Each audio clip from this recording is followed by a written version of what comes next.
Eu até falei isso na minha aula, e é um clichê em saúde, mas Bora. A clínica é soberana. E até porque para você ter o tratamento adequado, né? Você não consegue indicar um tratamento se você não sabe a parte clínica. Ainda tem... Não adianta. Ou o Mateusão tá aí também, Mateus, lá de Chapecó. Matheus está aí. Eu falei isso na minha aula. Eu acho que a parte mais fácil, as pessoas se preocupam muito com intervenção. Intervenção é muito importante. A intervenção, ela muda drasticamente a vida do paciente, porém, a intervenção, ela tem que partir de uma boa avaliação clínica. E a nossa clínica de dor, ela é muito rica. Ela é muito, muito rica. E sabe o que eu estou percebendo? Eu estou na cidade do interior, né? Eu estou na cidade do interior, você está na cidade maior, mas tem cada vez mais pessoas trabalhando com dor em cidades menores, assim. Tá, igual o Felipe está em Caratinga também. Eu cresci em Caratinga, né? Minha infância em Caratinga. Então, a gente pode trabalhar com dor em cidade pequena, né? A gente não perde nada hoje para uma capital, para uma cidade grande. Talvez o número de casos mais complexos, mais que chega, mais em termos de você trabalhar com qualidade, eu vejo hoje que eu consigo trabalhar com uma qualidade bem legal aqui na cidade pequena. Não é. Exatamente. Até porque o que acontece? Se a gente pensar, qual que é a maior queixa dos pacientes em consultório e emergência? É dor. Então, é uma situação que você consegue trabalhar em qualquer lugar, porque eu acho que é a demanda que a gente mais tem. É a demanda, sem dúvida nenhuma, que mais tem. Se você pega essas doenças que mais matam, doenças neoplásicas, cardiovascular, trauma, etc. e tal, você vê que a dor está presente em todas elas. Então, acaba que a dor se torna uma doença extremamente frequente na nossa população. A minha cidade aqui mais ou menos, parece que é do Carlos, assim, que eu tô, né? Eu tô na cidade de 30 mil habitantes que tem, mas a gente atende da parte de saúde, como é uma regional de saúde, a gente atende 650 mil habitantes. Então, Você drena mora muita onde? coisa para cá. Eu moro em Joaçaba, Santa Catarina, perto de Chapecó. É logo ali, moço? Olha ali. O Matheus, que está aí de Chapecó, ele sabe que Chapecó faz parte da Grande Joaçaba. Mas a gente fala que perto de Chapecó por causa todo mundo conhece, por causa infelizmente, do acidente, né? Ah, sim.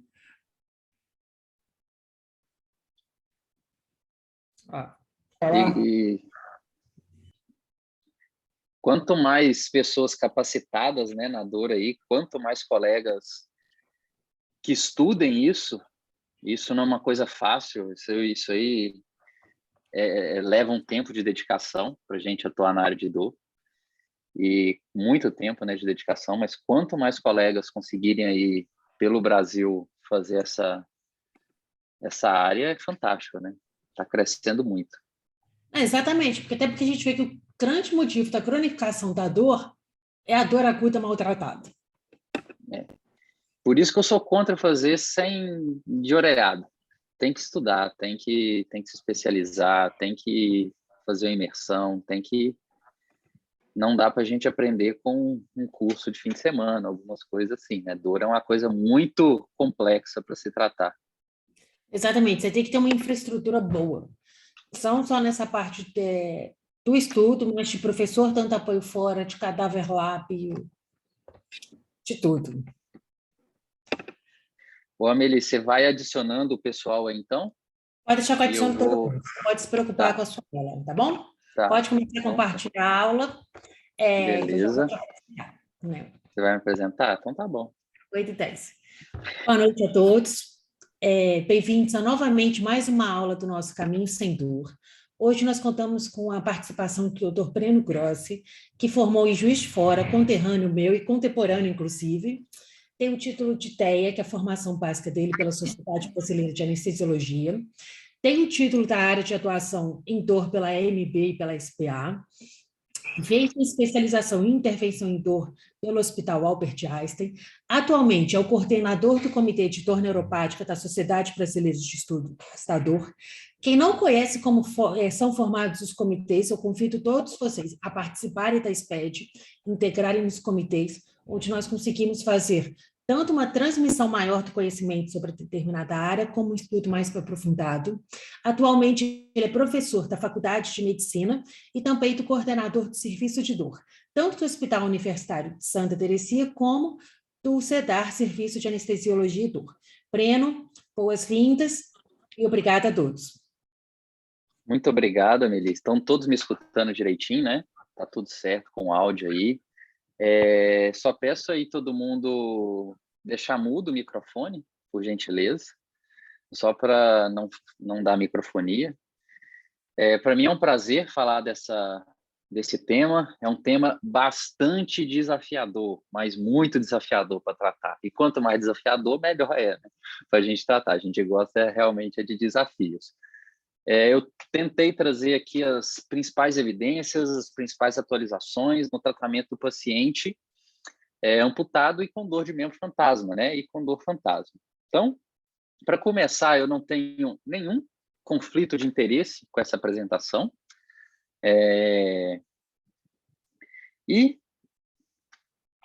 A amputação, então, ela origina um quadro álgico e que pode se manifestar de diversos modos.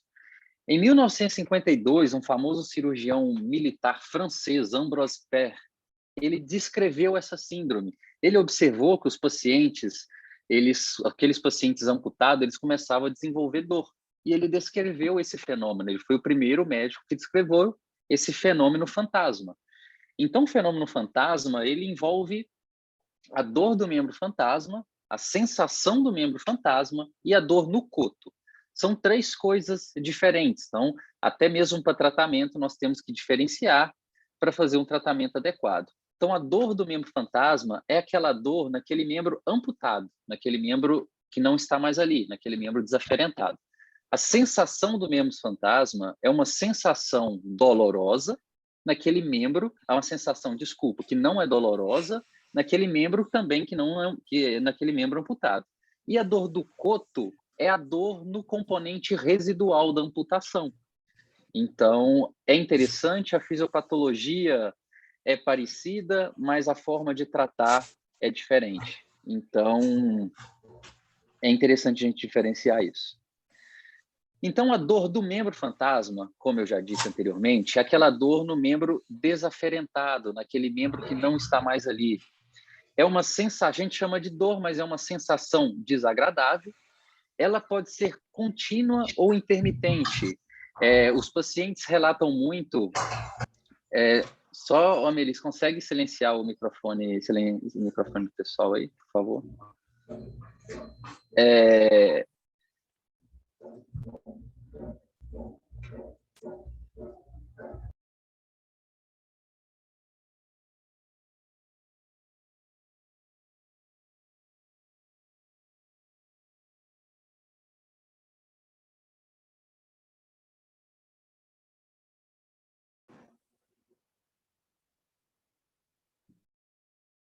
Estão me escutando, Amelie? Oi? Sim, áudio bom, dá para escutar. Beleza. Então, vamos lá. Então, ela é uma dor contínua intermitente, de caráter neuropático ou nociceptivo. Então, os pacientes relatam uma dor em choque, uma dor em queimação, mas de caráter neuropático, e de caráter nociceptivo, uma dor mais em aperto, uma dor mais em cãibra, uma dor mais em pressão, né? Alguns casos, essa dor, ela tem alguma característica aguda, então o paciente desenvolve, como se fosse um breakthrough pain daquele paciente de dor oncológica, ele desenvolve uma dor muito grande e depois ela é reduzida, tá? O mais comum é acometer depois de 6 meses de amputação, mas isso pode ser também no momento inicial, já no momento pós-amputação, e isso prevalece até mesmo por anos ou pode aparecer após anos também. Já a sensação de membro fantasma, ela é uma percepção não dolorosa dessa dor, em 90% dos pacientes, em até 6 meses, vão ter essa sensação. Ela é subdividida em percepções cinéticas, sinestésicas e esteroceptivas. O que é isso? A percepções cinéticas é aquela percepção que o paciente, por exemplo, ele amputou a perna, ele está tentando mexer o dedão do pé e ele sente mexendo o dedão do pé. Isso é uma percepção cinética, tá? A percepção sinestésica, ela é uma percepção, por exemplo, o paciente sente essa mesma amputação de perna, sente o pé dele virado, o pé dele ao contrário, o pé dele maior do que o normal, a gente chama isso de sensação sinestésica. Esteroceptiva é aquela sensação no membro que não está mais ali, por exemplo, de aperto, de pressão, de formigamento, tá? Então, essas sensações esteroceptivas incomoda. Então, não só a dor incomoda esse paciente amputado, a sensação de membro fantasma, essas percepções também incomodam o paciente. Já a dor no coto é a dor naquele membro residual. Geralmente, ela é estimulada pela manipulação do coto. Ela também tem caráter de ser contínua ou intermitente. Tem uma coisa que acontece ali no coto, que ele faz umas contrações involuntárias, que a gente pode chamar de coreia de coto, né? Como se fosse uma fasciculação, isso desencadeia dor. Tem caráter também nociceptivo e neuropático, e alguns casos de exacerbação aguda da dor também. O interessante que a gente tem que ver na dor do coto é que a gente tem que diferenciar a causa. A dor no coto ela pode ser causada por um neuroma, por exemplo. Então, você vai ter uma dor ali, a percussão, né? Você vai ter uma dor, a palpação em um local determinado. Pode ser uma dor miofacial, que desenvolveu pós a cirurgia, você fez alguma contratura miofacial. Às vezes, os pacientes relatam até mesmo em amputação de membros inferiores, amputações muito grandes.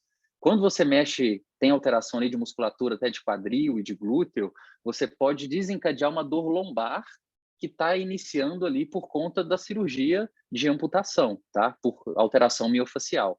Além de alterações vasculares, alterações da prótese pode causar dor.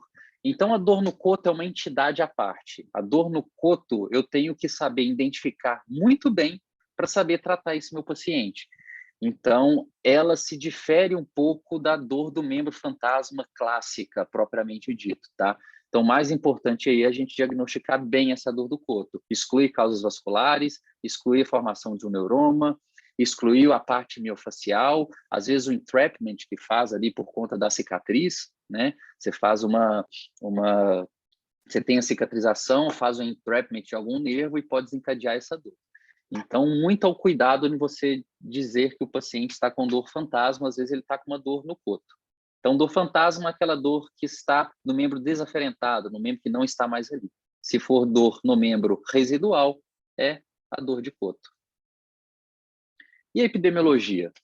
Então, estima-se ali que nos Estados Unidos, que em 2005 tinha 1,6 milhões de amputados. Isso aí é um número de amputação total, tá? Em 2050, estimam de 3,6 milhões de amputação. Isso equivale a 185 mil amputações por ano, um valor muito alto, né? De pacientes amputados. Quais são as etiologias mais comuns das amputações? Vascular, 85%. Trauma, 16,4%, e justamente um trauma que a gente vê a maior parte de desenvolvimento de dor do membro fantasma. Câncer, 0,9%, alterações congênitas, 0,8%. 95% dos pacientes amputados vão experimentar uma sensação de membro fantasma. Se vai ou não desenvolver dor, já é outra coisa, tá? Mas 95% vai desenvolver uma sensação de membro fantasma. Dor do membro fantasma é uma incidência bastante alta, que é uma sensação desagradável, né? Então, 85% dos pacientes tendem a desenvolver a dor do membro fantasma, e está muito associado também mais nos pacientes com trauma. A sensação do membro fantasma, 1/3 desenvolve já em 24 horas, 3/4 desenvolve em 4 dias e 90% vai desenvolver em até 6 meses.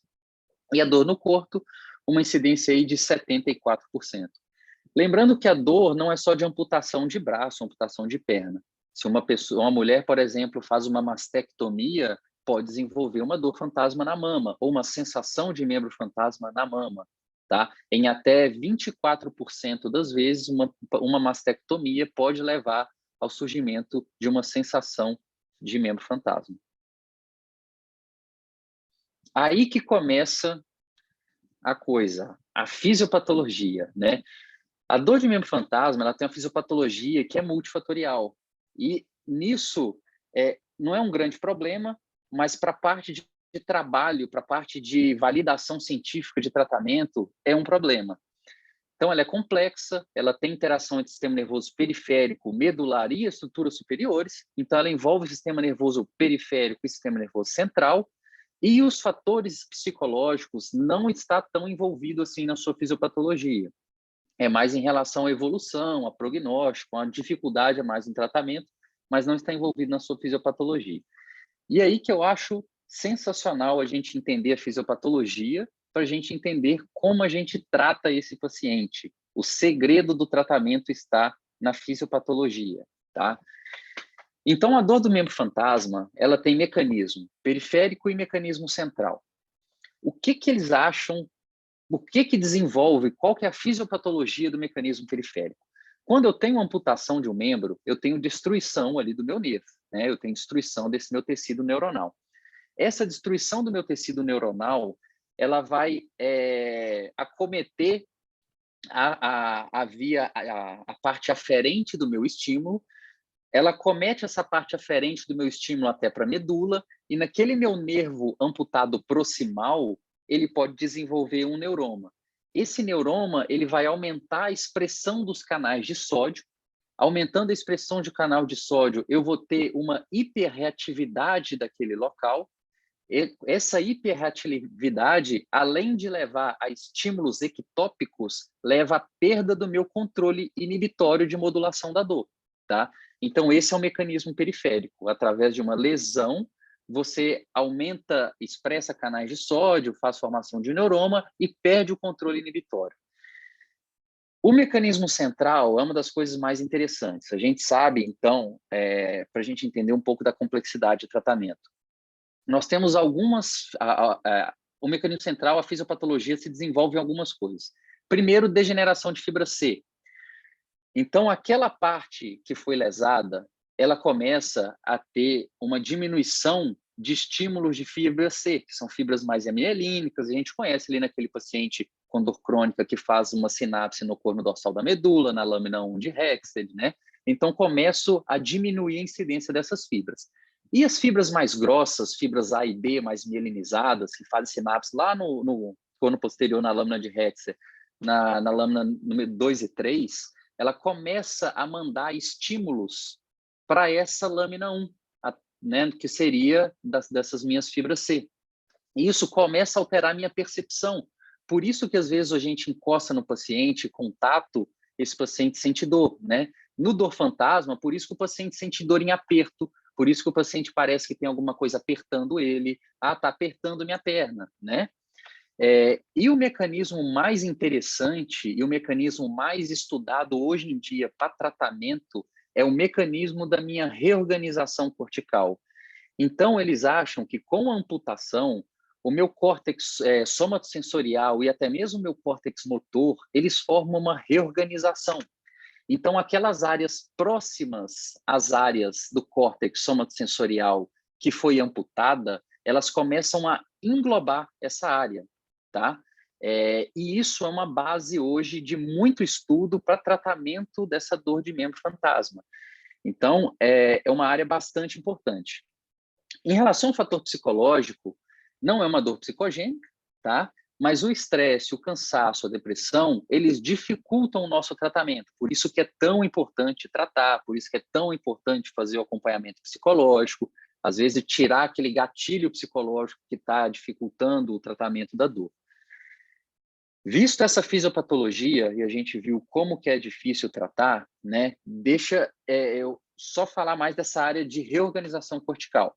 Então, eu vou dar um exemplo aqui, né? Nós temos o nosso homúnculo de Penfield, né?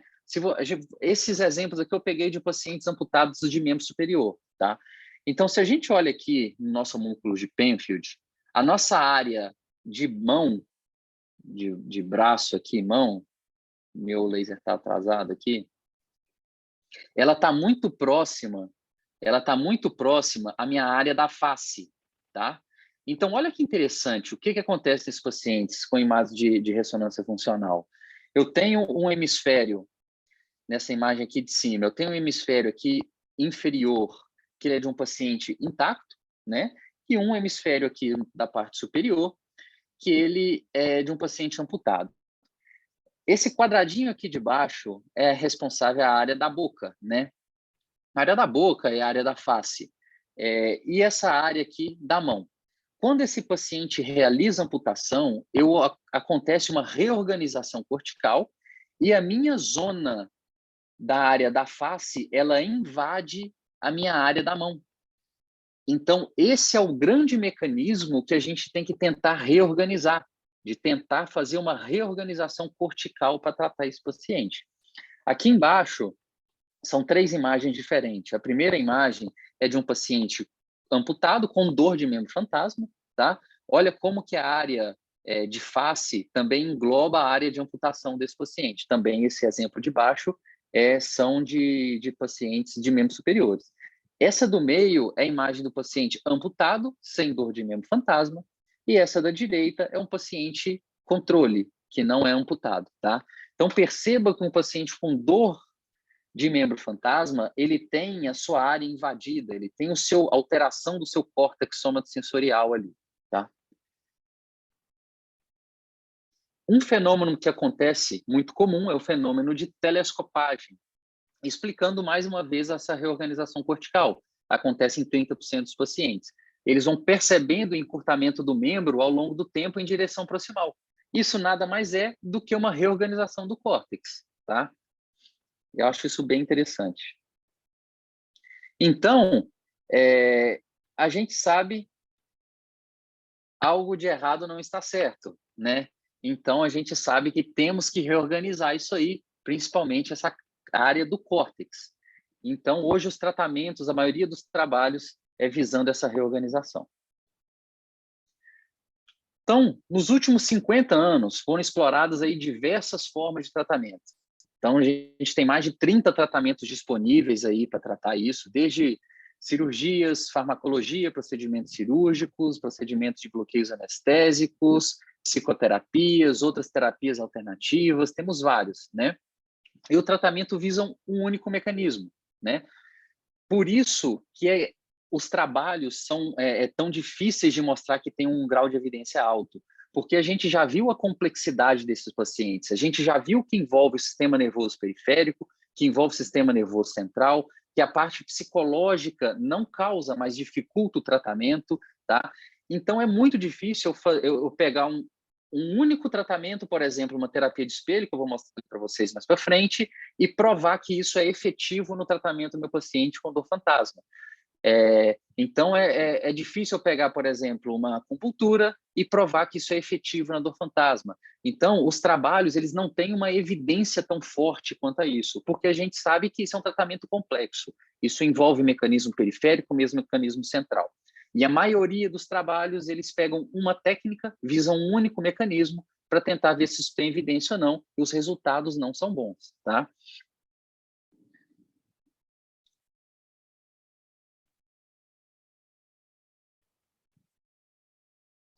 Então, o arsenal da parte farmacológica, do nosso tratamento farmacológico, né? O que tem hoje?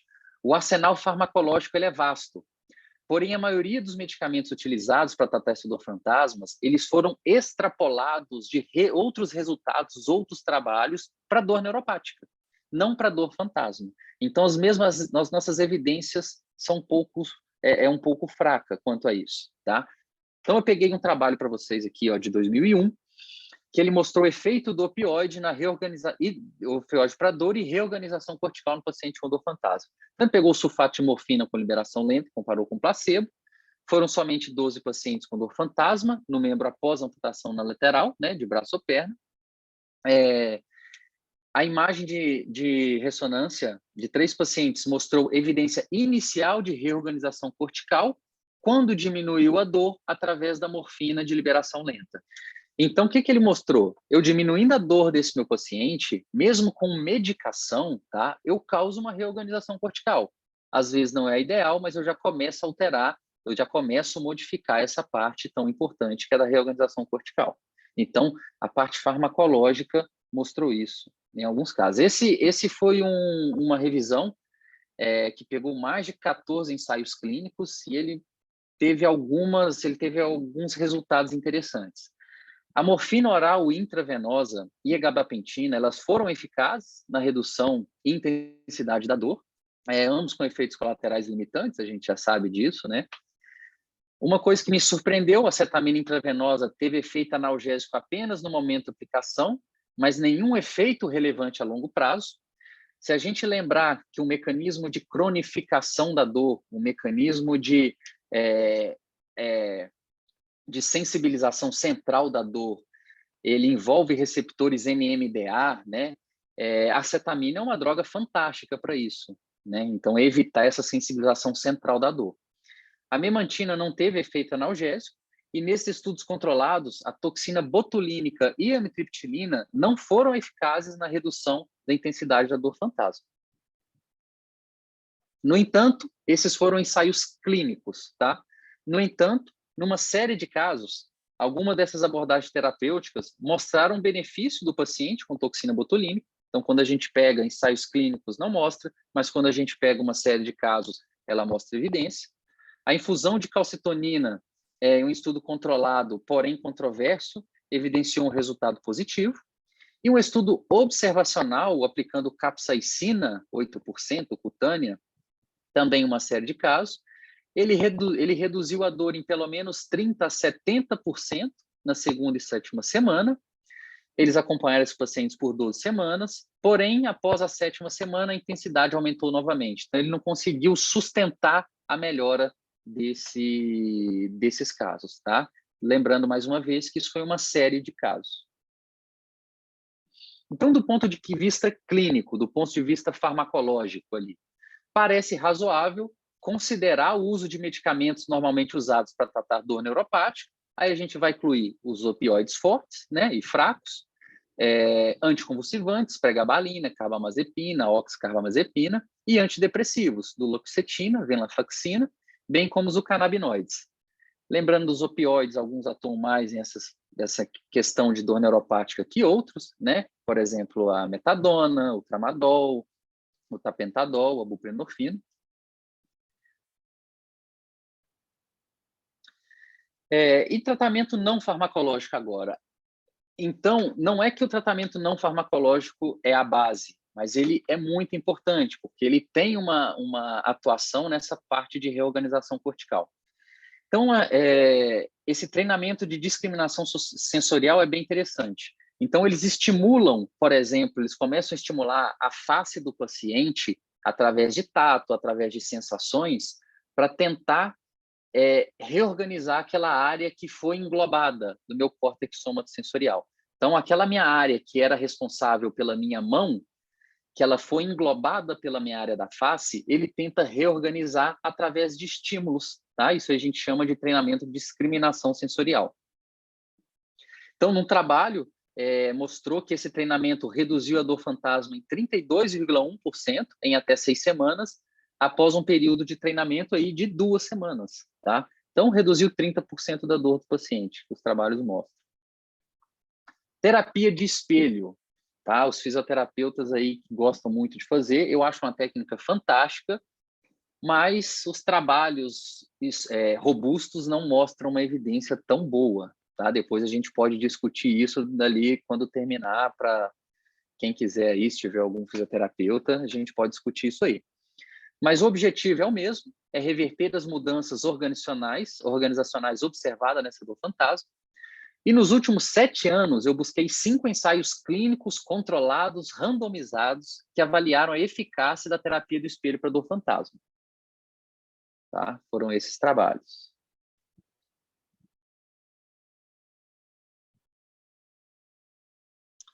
Então, desses 5 estudos, apenas um mostrou um score de intensidade de redução significativamente, né, a favor da terapia de espelho em até 6 meses pós-tratamento, então mostrou uma sustentação da dor.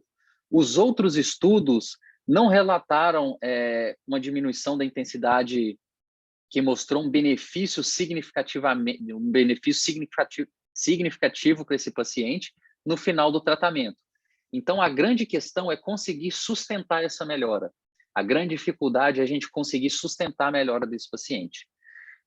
Então, no geral, a terapia de espelho não parece reduzir a dor de membro fantasma em um grau maior do que o controle de outros tratamentos conhecidos. Não é que ela não é eficaz, é que ela não parece que ela não é mais eficaz do que os outros métodos que também buscam essa reorganização cortical para tratamento. Eu sou fã dessa técnica, eu faço muito essa técnica no meu consultório, tá? E eu achei um trabalho bem interessante para dor de membro fantasma também. Eles pegaram 28 pacientes, dividiram entre 2 grupos. Então, eles fizeram placebo, tá? Um estudo multicêntrico, randomizado, com controle placebo. Eles pegaram pacientes com dor pós-amputação acima de 4 e estimularam, através de estimulação elétrica percutânea, o nervo ciático por 8 semanas e acompanharam por 12 meses. Então, eles acompanharam bastante tempo. E observem, teve uma redução de mais de 50% da dor e o interessante foi que eles acompanharam por 12 meses, teve uma sustentação dessa melhora. Tá? Quem não conhece a estimulação periférica, infelizmente hoje ainda não tem no Brasil estimulador de nervo periférico, tá para chegar. O que eles tentam fazer? Qual que é o princípio disso? É ativar fibras de grande diâmetro, e essas fibras de grande diâmetro têm o potencial para atenuar a sinalização nociceptiva no corno dorsal da medula. Tá? Então, o que eles buscam? Diferente do nosso eletrodo medular, que ele consegue ativar várias zonas ali, né? Várias fibras, não somente fibras seletivas, diferente do nosso gânglio da raiz, do eletrodo de gânglio da raiz dorsal. Esse eletrodo periférico, como ele está num nervo, indo para um nervo que seria o responsável por inervar aquela área amputada, ele consegue fazer uma neuromodulação retrógrada através da minha periferia. Então, nada mais é do que ele faz uma organização cortical, uma neuromodulação através da via periférica para a via central. Isso tem mostrado alguns resultados bem interessantes, tá? Hoje a gente já sabe que o nosso córtex motor também é responsável por nossa modulação aí da dor. Então, a gente estimulando o nosso córtex motor, mesmo perifericamente, eu consigo induzir uma reorganização cortical, e isso vem sendo mostrado cada vez mais nos trabalhos. Esse seria o eletrodo, né, de nervo periférico, fica nesse aparelhinho, esse aparelhinho tem uma bateria, então você consegue mandar o paciente para casa fazendo essa estimulação, ele pode parar e voltar, ele pode usar de forma contínua, você programa ele. Só que como a gente não tem no Brasil, nós temos o tupiniquim, né? Eu uso muito no meu consultório para tratar alguns tipos de dores neuropáticas, tá? Neuropatia diabética, neuropatia pós-quimioterapia, já tratei pacientes com neuroma de Morton, com resultados fantásticos. Depois, se a gente quiser mais discutir sobre isso, a gente discute também. Então, hoje, enquanto às vezes o paciente também não tem condição de arcar com custos tão altos como são esses eletrodos, né? E com certeza vai chegar no Brasil com um custo alto, nós temos que buscar uma forma de tratar o nosso paciente. E às vezes nós estamos no interior, o paciente não tem condição, mas a gente tem que buscar e achar um meio de conseguir tratar.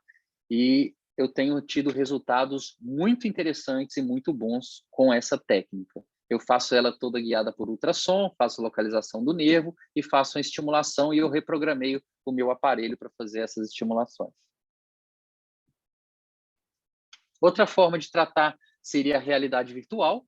Nesse trabalho, ele pegou 13 pacientes amputados e 6 com lesões de plexo braquial por avulsão. Teve uma melhora, essa má adaptação sensório-motora, e teve um alívio significativo da dor, né? O ruim desse trabalho foi que não teve grupo controle e o alívio foi por curto período de tempo, tá? Mas também nesse trabalho eles fizeram somente um treinamento com o paciente, somente uma sessão, vamos assim dizer, né? Então, eles não foi uma terapia ali de longo prazo. Então, eles mantiveram a melhora ali por 3 semanas somente. Uma outra ferramenta que também busca essa reorganização, essa neuromodulação da parte cortical, é a estimulação magnética transcraniana. Então, tem 2 trabalhos bem interessantes. Um trabalho feito com militares, após amputação de membro superior direito pós-explosão, fizeram 28 sessões de sequências alternadas no córtex pré-frontal dorsolateral esquerdo e córtex sensorial primário no hemisfério cerebral esquerdo. Após 4 sessões, eles tiveram a redução da escala visual numérica da dor de 5 para 2, e após 28 sessões, uma diminuição de 2 para 1. Tá? Numa revisão sistemática, o que eles mostram nessa estimulação magnética transcraniana? Que ela reduz a inibição intracortical e aumenta a facilitação intracortical no hemisfério contralateral, a dor fantasma, e ela também pode influenciar a função cerebral se aplicada repetidamente. Então, ainda nós precisamos de mais evidências para estimulação também, mas é uma técnica fantástica, estimulação magnética. No caso do neuroma, só um caso que eu trouxe para vocês também, um relato de caso, numa revista, de um paciente de 61 anos, com um neuroma grande do nervo ciático pós-amputação. Foi feito um bloqueio teste com a melhora de mais de 80% por uma semana, e depois foi feita uma radiofrequência resfriada com melhora de 100% em 8 semanas e 95% em 6 meses. Então, esse é um neuroma, tá? A gente tem neuromas bem importantes, a gente tem que excluir isso no nosso paciente com dor de coto. O que a parte simpática envolve na dor? Então, esse trabalho, ele pegou 16 pacientes com amputação de membro inferior, onde ele fez um bloqueio simpático lombar, tá? Então, ele foi lá no gânglio simpático lombar e fez um bloqueio e viu se foi benéfico ou não, e queria ver a contribuição do nosso sistema nervoso simpático para essa dor do paciente amputado, para essa dor fantasma. Metade dos pacientes ali, eles tiveram uma melhora já na primeira hora, tá? E metade dos pacientes, 50% do que melhoraram na primeira hora, mantiveram sustentaram essa melhora por até 8 semanas. Eles fizeram um placebo também com o paciente. O interessante foi que na primeira hora pós-infiltração, primeira hora pós-bloqueio do meu gânglio simpático lombar, esse paciente também de controle, ele teve uma melhora da dor. Então, não foi instilado anestésico, só foi instilado mesmo o soro fisiológico, esse paciente teve uma melhora da dor. O que se resume esse trabalho? O nosso sistema nervoso simpático é importante, às vezes, na manutenção da nossa dor, ele é importante, mas a longo prazo a gente não viu uma melhora tão significativa para esses pacientes, então ele não conseguiu sustentar uma melhora, somente em 50% dos pacientes, tá? Então, mais uma vez, mostra como que é complexo tratar esses pacientes com síndrome de dor fantasma. Só mostrando como é que faz o bloqueio, né? Esse é de um paciente meu, através de radioscopia. Você vai lá na parte do gânglio simpático lombar, está anterior ali, nosso corpo vertebral de L2, L3 e L4. Então, nós vamos com a agulha até nessa parte anterior e jogamos a nossa medicação, ou anestésico, ou com corticoide, ou até realiza uma neurólise química ou neurólise térmica. Outra forma de tratar é fazendo a reinervação muscular direcionada, que é uma técnica relativamente recente, que ela reencaminha aquele nervo seccionado para ele inervar um outro músculo adjacente. Então, isso acredita, ainda o mecanismo não está totalmente claro, mas os pesquisadores sugerem que isso restaura a continuidade e função fisiológica, previne a formação de neuroma, e quando a gente previne a formação de neuroma, a gente previne a parte ali de sensibilização periférica, né, do nosso componente periférico e também o componente central, que seria da reorganização cortical. Então, os trabalhos que tem também não mostram uma forte eficácia dessa técnica. E a medicina regenerativa, será que ela tem espaço ali para o tratamento da dor do membro fantasma? O que eles mostram? É um trabalho, um estudo piloto, tá? Onde ele pegou ali os nervos proximais amputados, né? A terminação nervosa, e ele envolveu com a camada muscular, tá? E ele teve bons resultados com isso. Só que é um trabalho piloto, né? Não tem uma grande evidência assim. Então ele engloba com músculo mesmo, com alguns pedaços ali de músculo, ele engloba essa parte terminal nervosa. Talvez aí a parte de medicina regenerativa, através de células mesenquimais, possam ajudar a gente aí no futuro, alterando a nossa neuromodulação periférica também. Igual muito tratamento, né? Igual a acupuntura, igual a parte de aquela estimulação periférica percutânea, que busca a parte de neuromodulação periférica para fazer uma alteração central, uma neuromodulação central via periférica. Para concluir, é bem interessante essa revisão.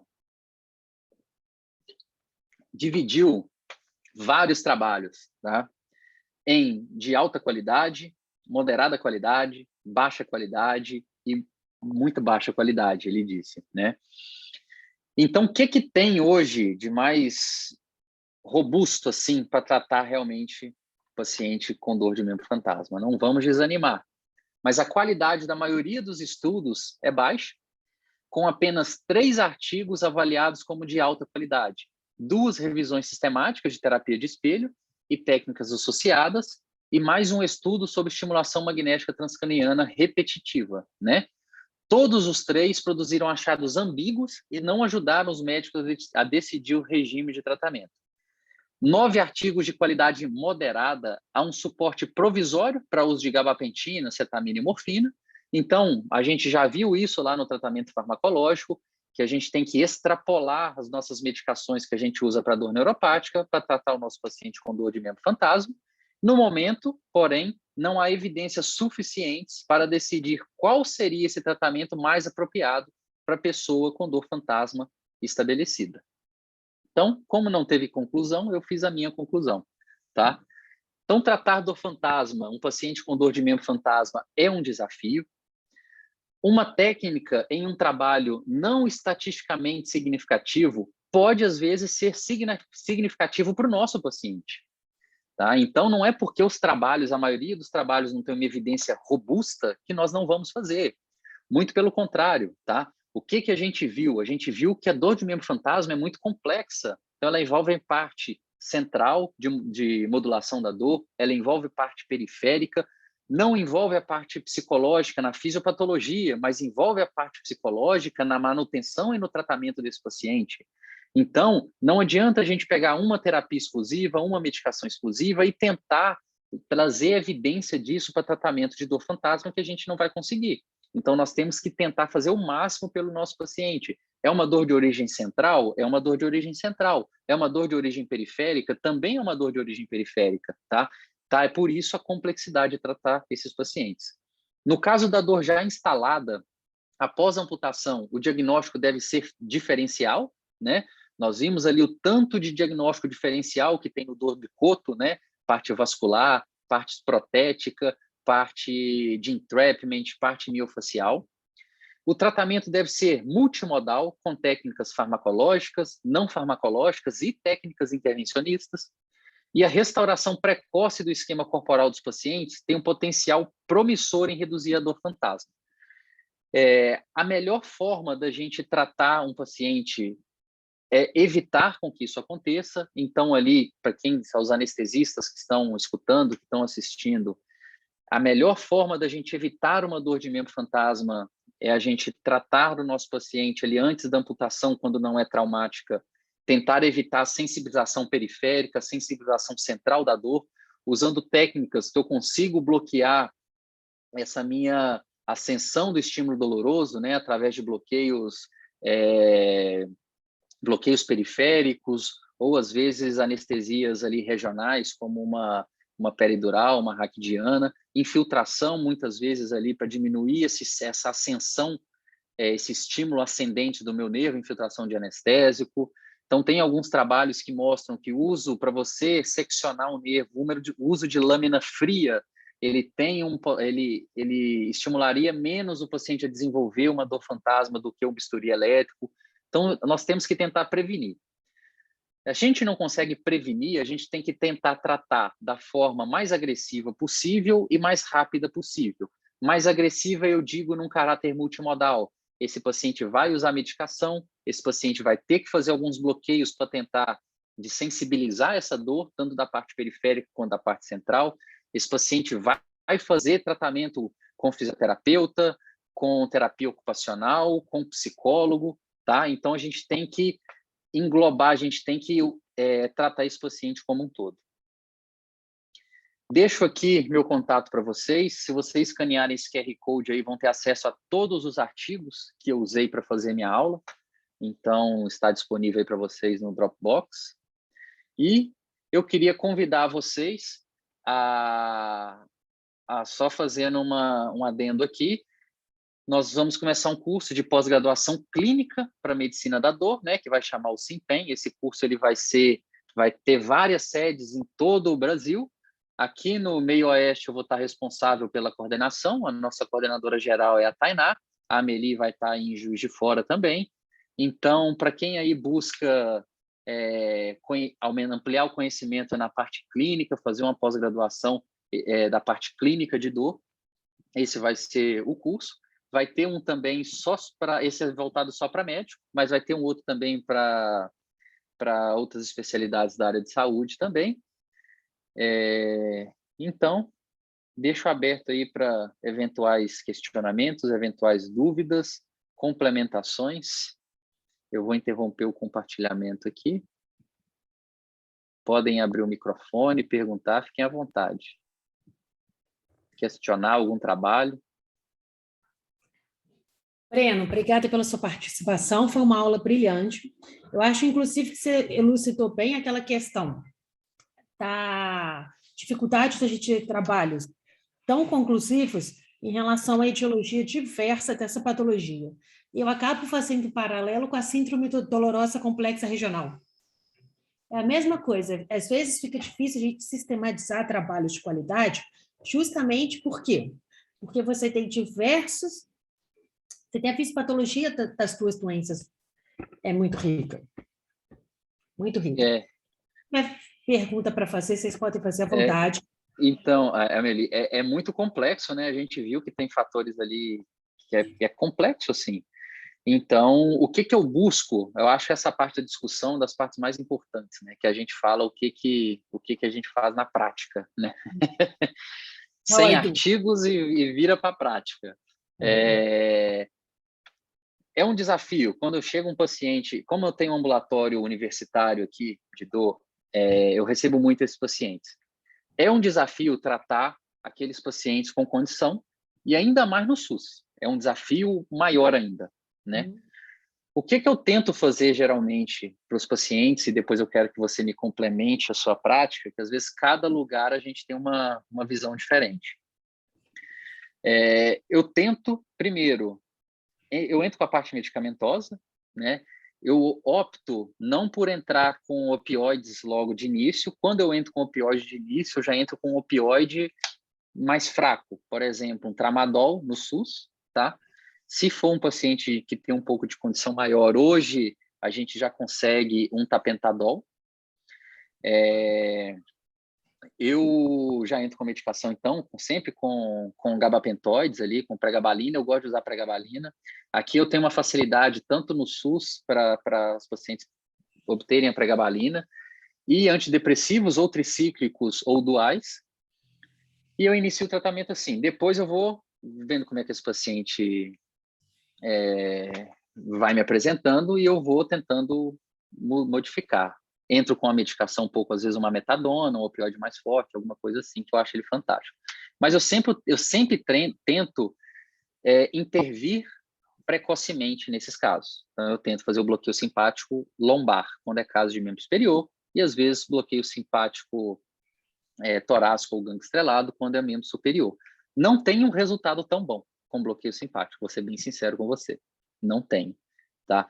Não são todos os pacientes, eu percebo justamente no trabalho ali, eles melhoram por curto período de tempo, mas isso não se sustenta. Junto isso, fisioterapia associada, terapia de espelho e estimulação elétrica percutânea, eu estou me surpreendendo, tá? Então, às vezes o paciente não tem muita condição financeira, então eu entro com estimulação elétrica percutânea, um procedimento de baixo custo, a agulha de acupuntura custa, sei lá, muito barato, o aparelhinho também custa barato, eu reprogramei ele, então eu entro com ela, com essa terapia, e eu estou vendo uma melhora interessante ali, os pacientes conseguem melhorar ali de 30%, 50% ali por sessão, é bem interessante mesmo. Não sei a sua prática aí, como você faz, se você implanta no eletrodo, você faz... porque realmente é um desafio muito grande. Ô, Breno, eu tenho duas situações, conforme você falou, tanto a questão de suíço de particular, né? E eu tenho a situação que eu só faço um dia de anestesia, 90% é ortopedia, mas teve 2 vasculares que me descobriram. Então, normalmente, os pacientes de amputação, eles marcam no meu dia ou pedem para eu fazer. Justamente pela questão que paciente vascular, a gente tem o grande problema do quê? Muitas vezes esse paciente não consegue se submeter a uma raquianestesia. Então, você perde um componente muito importante em relação a tratamento da dor aguda, que seria, no caso, o bloqueio periférico, o bloqueio central com bloqueio simpático que a raquianestesia proporciona. Então, a gente perde, né, o AIS, a gente perde o curinca na nossa analgesia. E, consequentemente, a gente sabe que a gente tem um impacto muito grande da dor aguda maltratada. Então, normalmente, o que eu faço? Eu faço bloqueio de nervo periférico nesses pacientes, mesmo com a questão, às vezes, de uma anticoagulação plena. O que eu faço com esses 2 cirurgiões específicos? Eles sabem que eu vou botar o paciente na sala para bloquear e que eu não tenho hora para liberar o paciente. Eu bloqueio, que eu faço com calma. Muitas vezes, quem faz bloqueio periférico em paciente vasculopata, eles têm muita circulação colateral. Então, eu entro com a questão do bloqueio, uso a questão do Doppler e tento achar uma trajetória para conseguir atingir esse nervo sem passar por nenhum vaso sanguíneo. Além disso, tanto na dor aguda, durante a amputação, quando esse paciente chega para mim, eu faço a mesma coisa que você. Eu acho que aquele paciente que a gente dá um tiro de canhão, esse paciente, o paciente com CRPS, o paciente com neuralgia pós-herpética, você dá um tiro de canhão justamente para conseguir segurar ao máximo esse paciente e não cronificar a dor, visto que são processos patológicos que são muito difíceis de serem tratados. A questão do ultrassom, ele se tornou, tanto para síndrome dolorosa complexa regional, como pelo torno fantástico, uma ferramenta muito útil. Justamente pela questão de identificação de neuroma. Neuroma é uma dor muito incapacitante para o paciente, principalmente quando ele vai começar o processo de reabilitação com a prótese. Muitas vezes, vocês vão ver na prática clínica de vocês, que o paciente não queixa do neuroma. Quando ele começa a introduzir a questão de fazer a introdução da prótese, ele começa a ter a dor neuropática em disparo. Então, é uma coisa que sempre tem que identificar quando esse paciente tem uma má adaptação da prótese. Não só a questão do neuroma, como a questão dos entrópios nervosos pela cicatriz da amputação. Eu sou, até pela questão de paciente cirurgião vascular me encaminhar muito, eu falo que eu sou uma das maiores catatoras de neuroma que tem. E a questão do neuroma é uma situação que muitas vezes você consegue tratar o paciente a nível de SUS, pela questão que você pode fazer a neurólise química. É uma situação que a gente não consegue uma agulha de radiofrequência, mas a gente consegue a questão da neurólise química.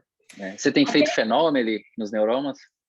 Isso, faço fenolglicerinado. Uma vez, num paciente amputado, não tinha fenolglicerinado, mas tinha uma ampola de fenol que o outro médico pediu, o outro médico tratador do hospital. Eu utilizei porque o paciente já estava internado para ganhar tempo com ele. Não gostei da experiência. Justamente porque quando você está acostumada com glicerinado, você consegue o quê? Evitar uma dispersão maior. Eu uso 7% aqui. Também. Você usa qual? Também? 7% glicerinato sempre. O aquoso, quando você faz ele com tração, que você vê a dispersão, me dá um pouco de angústia. Uhum, E eu tô cada vez usando mais fenol. Cada vez usando mais fenol. Não, ela é uma medicação extremamente barata e que torna acessível para muitas questões. Tanto na questão quando a gente pensa nesses pacientes nos neuromas, como quando a gente pensa nesses pacientes também, quando você for fazer uma simpatectomia química. Seja a nível, como você falou, do tronco torácico ou a nível do simpático lombar. Quem está relatando, às vezes, a gente tem que tomar muito cuidado com a questão do fenol, por conta de conservação, etc. e tal. Às vezes, um bloqueio que você fez, o teste, ficou bom, e o bloqueio de fenol não ficou bom, pode ser justamente pela questão do local da farmácia que você manipulou. Uma vez, eu vi me falarem que o Plancart, ele traz o sal e ele faz o próprio fenol no intraoperatório, justamente porque a gente tem uma variabilidade muito grande. Eu sempre peço para manipular de um laboratório em Belo Horizonte, que é Citofarma. Eu também. Você faz. Eu também peço de lá. Me entrega Eu acho aqui. que ele é o laboratório que a gente consegue maior confiança. E querendo ou não falar um pouquinho do neuroma, até porque vou misturar duas perguntas que chegaram aqui para a gente. É uma questão que a Samantha, só vou subir aqui com a pergunta dela, do bate-papo. Aqui, ó, vi, ó. Pode falar mais sobre essa técnica nacional de baixo custo, estimulação nervo periférico? Tá. Na verdade, não é uma técnica nacional, assim. O que ela faz? Com a agulha de acupuntura ali, se eu consigo estimular, já está mais que sabido que o nosso córtex motor ele está relacionado com uma neuromodulação, tá? Então, se eu consigo estimular perifericamente o meu nervo, ou uma parte motora, até mesmo ali muscular, eu consigo fazer uma neuromodulação periférica retrógrada para fazer uma reorganização cortical. Então, qual que é o objetivo dessa técnica? O objetivo dessa técnica, o que eu uso muito hoje no consultório? Por exemplo, pacientes com neuropatia pós-químio, pacientes com diabetes mellitus, que não tem muita condição financeira para levar ele para o hospital para fazer um bloqueio simpático, que não tem condição financeira para fazer uma radiofrequência, que não tem condição financeira para implantar um eletrodo medular, tá? Então, vamos supor que ela tem uma dor ali de membro inferior ali, né? Que eu faço? Eu pego o nervo que é responsável pela inervação sensitiva ou motora daquela área, às vezes a gente não consegue diferenciar, e eu estimulo ele, eu reprogramei o aparelho, esse meu aparelhinho, aparelho de acupuntura mesmo, de eletroacupuntura, né? Então, eu consigo fazer 2 estímulos ali. Eu consigo fazer um estímulo de burst, que ele vai de 2 a 100 Hz, tá? Eu estimulo ali por 20 minutos, e um estímulo que ele vai de 2 a 20 Hz, que ele vai mudando, vai fazendo como se fosse uma pulsando ali. Então, tem muito trabalho disso. Se quiser, depois eu mando os trabalhos. São trabalhos fantásticos. E ele consegue fazer essa neuromodulação periférica. Ele consegue fazer o que a gente busca, que é reorganizar da parte cortical ali. Então, tem algumas... É o princípio do eletrodo periférico, tá? É o mesmo princípio do eletrodo periférico. Só que o eletrodo periférico você vai deixar implantado ali no seu nervo. Você faz de forma percutânea também, na periferia, e deixa o eletrodo percutâneo implantado, tá? Mas seria o mesmo princípio. Quem tem alguns trabalhos com isso é o Caporal, ele tem trabalho com esses eletrodos, tem alguns outros também. Mas se tiver interesse, depois eu mando. E você faz essa mesma estimulação com anteneuroma de Morton? Então, eu fiz uma vez, eu também um paciente que não tinha muita condição, eu fiz também com neuroma de Morton e, por incrível que pareça, teve um resultado fantástico. Mas eu não posso falar que ele é efetivo porque eu tive um caso, né? Então, não posso falar que é uma técnica efetiva, estatisticamente falando. Outra coisa que você falou interessante é a questão da terapia do espelho. Ela tem as limitações dela, mas ela ainda é uma técnica que a gente tem de baixo custo que eu vejo para implementar na reabilitação do paciente. É isso. Principalmente a questão do paciente do SUS. A terapia do espelho é uma coisa que eu oriento muito o paciente a fazer. Eu também, sempre mando. E a terapia de realidade virtual está meio que substituindo a terapia de espelho, né? Então, ela tem uns resultados, igual de uns trabalhos bem interessantes com terapia com realidade virtual, mas não é todo centro que tem esse benefício, né? Mas a terapia de espelho hoje é uma coisa fácil de se fazer, o paciente pode fazer em casa, né? Ele pode fazer uma caixa Exatamente. de espelho em casa. É uma coisa que o paciente do SUS a gente orienta, mostra foto, o paciente já consegue fazer em casa. Até na própria enfermaria do SUS, você orienta a família a trazer um espelho, etc. Eles já começaram a fazer isso em casa. E o AMLC usa muita metadona. Olha só, é um dos meus opioides favoritos.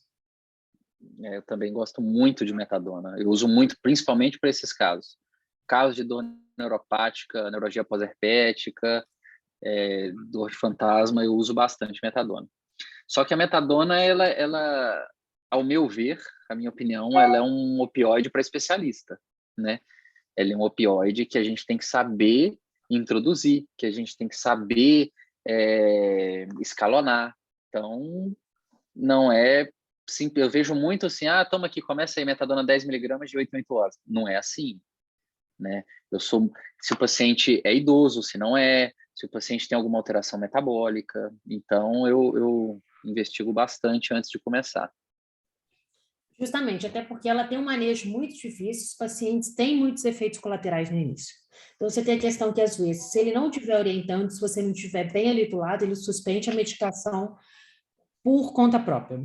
Mas eu acho que a metadona ela tem uma vantagem muito grande, não só pela questão de pegar receptor NMDA e cobrir bem essa questão de dor neuropática. Alguns lugares, por exemplo, a nível de SUS eu consigo carbapentina, eu já não consigo pregabalina. Uhum. Eu não sei como que aí é na sua realidade. Quando eu fiz Santa Casa de São Paulo, era a mesma coisa. Nós tínhamos acesso à carbapentina pela farmácia de alto custo a nível de SUS, mas não conseguíamos pregabalina. Não sei como que é o nível do Carlos em Alfenas. Aqui E a metadona, inclusive, ela é uma medicação barata e o paciente consegue ela pelo SUS. Sim, consegue pelo SUS, exatamente. Da parte de gabapentoides e antidepressivos aqui, depende muito de secretaria de saúde de cada município, sabe? Então, como aqui é uma região que atende vários municípios vizinhos, tem muitos municípios que conseguem pregabalina com tranquilidade, mas gabapentina consegue em todos. Mas muitos municípios a gente consegue pregabalina e até mesmo os duais. E tricíclico consegue sempre também. Sempre. O tricíclico ele tem uma facilidade muito grande. O que acontece às vezes com o tricíclico? Normalmente eu sempre gosto de começar com as medicações com uma dose mais baixa e ir subindo, até para o paciente não conseguir controlar com efeito colateral, etc. Nem nada. Aí o que a gente tem disponível no SUS é de 25 miligramas. Eu peço às vezes para o paciente partir o comprimido.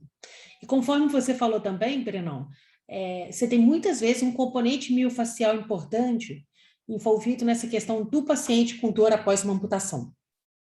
Então, você tem os benefícios também de quando você entra com a mitriptilina, de além de atuar na sensibilização central, fazer um controle da dor, você conseguir um relaxamento muscular também. Com certeza. É buscar as outras causas que amplificam a dor, né? A gente tem que buscar, a grande maioria das vezes vai ter uma dor miofascial associada aí. Teve uma pergunta da Fabi. A Fabi é em espanhol, ó. De onde que é a Fabi? Ô, Fabi, de onde que você está assistindo? Você tem experiência com Colômbia? Você tem experiência com toxina botulínica para membro amputado? Eu não tenho. Não sei se você tem, Amelie. Também nenhuma, Breno. Você tem a questão da toxina botulínica, ela tem aqueles dois mecanismos que a gente tem. Você tem tanto de atuar na questão de dor neuropática, etc e tal, mas você também tem aquele componente, às vezes, de tratar a espasticidade. Não, mas acho que para mesmo fantasma, a única ação real dela mesmo vai ser lá no DRG e a nível do corpo posterior. Porque se você não tem membro, você não tem espasticidade, né? Os trabalhos que mostram o uso de toxina botulínica das revisões para dor de membro fantasma não foram convincentes. Então, o trabalho que eu apresentei não teve uma melhora significativa E um outro já que é uma série de casos, tá? Então ele não foi um ensaio clínico. Um outro que mostrou uma série de casos, ele teve uma melhora, mas também não teve uma sustentação dessa melhora. Breno, você sabe por motivo eu não consegui ver a aula inteira, mas tem alguma coisa convincente 100% para dormir fantasma? Não tem. A aula inteira foi para falar que não tem nada convincente para tratamento de dormimento fantasma. O objetivo é sempre tentar melhorar a parte da reorganização cortical, tentar fazer essa neuromodulação, reorganizar o córtex somatosensorial e até motor, e tratar de forma multimodal ali, a parte da periferia também e a parte central.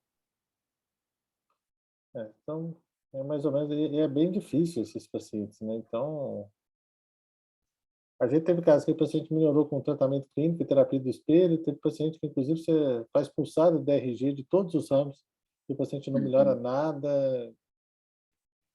Você sabe que não é candidato nem a neuromodulação, tem situações muito complexas. O meu fantasma realmente é muito difícil.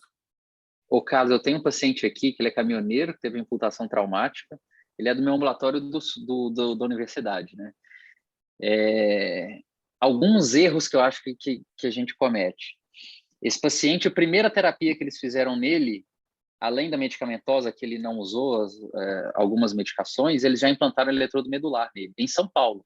Ele foi em São Paulo, conseguiram implantar um eletrodo medular via laminectomia aberta, e aí ele permaneceu com dor fantasma e agora com eletrodo. Então, a gente tem que ter muito cuidado com esses pacientes, sabe? É um paciente que é difícil, ele tem uma dor central, ele tem uma dor periférica, então não tem uma coisa que é a solução milagrosa para tudo. E sempre que implanta o eletrodo, tem que fazer o teste, né? Não é todo paciente que vai se beneficiar do eletrodo. Então, hoje em dia, você implantar um eletrodo medular num paciente sem fazer um teste antes, chega a ser, ao meu ponto de vista, proibitivo. Sim. Então, e por incrível que pareça, eu melhorei esse paciente com metadona, pregabalina e amitriptilina, se eu não me engano. Eu acho que é isso que ele está usando. E ele é um paciente bem complicado, assim. Então, ele toma as medicações do jeito que ele quer, do jeito que ele acha que melhora, mas ele está bem, está controlado. Ele chegou no consultório querendo brigar com todo mundo, que nada melhorava, que não sei o quê. Mas agora ele está controlado. Nos picos de dor dele, ele toma um comprimido de metadona e melhora, está bem controlado. Então, com parte medicamentosa. Então, a importância da gente ter a base do conhecimento clínico para tratar um paciente, até para você indicar qualquer procedimento que você faz, é fundamental. Hoje em dia, se você não tem um embasamento, se você não tem uma formação boa clínica para você indicar um tratamento para o seu paciente, você pode mais prejudicar ele do que melhorar, né? Então, eu acho que é a base de tudo aí.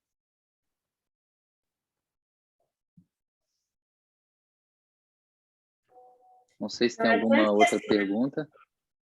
A clínica é soberana e é uma avaliação clínica bem detalhada que vai ser uma etapa primordial para o sucesso da nossa técnica intervencionista. Com certeza. Alguém tem alguma pergunta nova? Carlos?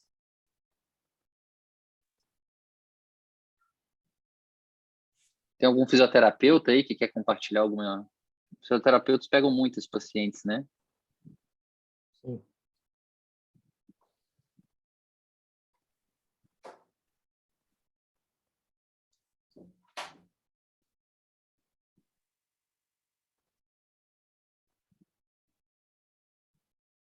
Eu acho que não tem mais nenhuma pergunta aqui, Amelie, que eu estou vendo no chat aqui, ó.